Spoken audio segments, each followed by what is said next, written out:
Hey guys, welcome back to Learning Curve Tech, where I learn tech with you. And so I've been asked this question several times. What program do you use for blank? So here is my virtual setup, as you could call it. Starting off, I like to keep a very organized and minimal desktop. This helps minimize distractions and it also helps create a faster and more efficient workflow. So to start off with a virtual setup, usually when I begin my videos, I have to make a script.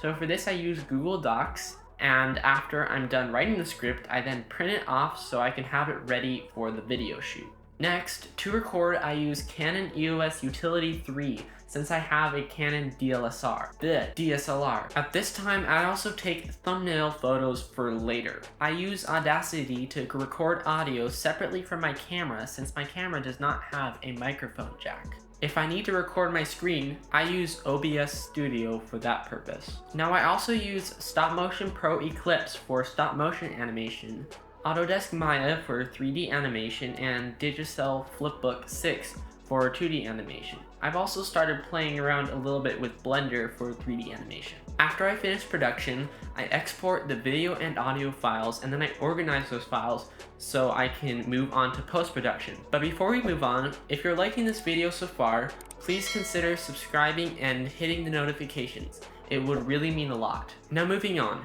for post-production I use DaVinci Resolve 16 for editing, color grading, and mixing audio. It's such a great program, and it's mostly free except for a few things that require a $300 upgrade. But really, the free version is still quite excellent. After editing, I export the finished video, and then I start work on the thumbnail. Usually, I capture my thumbnail photos in RAW format during the video shoot, so that later I can take my images and put them through a series of programs for edits. First, I start out with Canon Digital Photo Professional 4 to process the raw photo until it has enough saturation, contrast, and brightness. I then convert the raw photo to a JPEG photo so I can edit out the background. To make the background turquoise, I usually use Pink 3D, and to change the color of my shirt from red to orange, I usually use GIMP. In GIMP, I also add more sharpness, as well as better contrast, saturation, and brightness. From GIMP, I export the photo and then I start adding text, elements,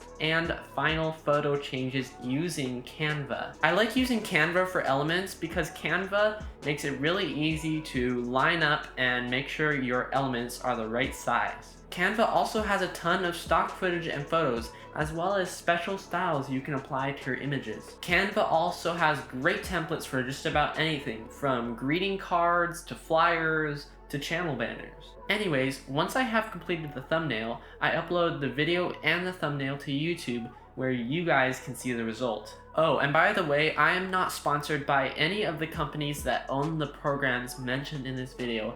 I just really like using their programs. All of the programs in this video, except for Stop Motion Pro Eclipse and Digicel Flipbook 6, they're all free. The version of Autodesk Maya that I use is the student version, so if you're not a student, unfortunately you won't be able to get Maya for free, but every other program except for Stop Motion Pro Eclipse and Digicel Flipbook 6, they're all free. I just love free programs. And by the way, all of these programs mentioned will be linked in the description below. And if you want to learn more about some of these programs mentioned today, check out one of these videos. You can also subscribe right here if you want more videos like this. It would really mean a lot. That's all for now, guys, and I'll see you next time on Learning Curve Tech.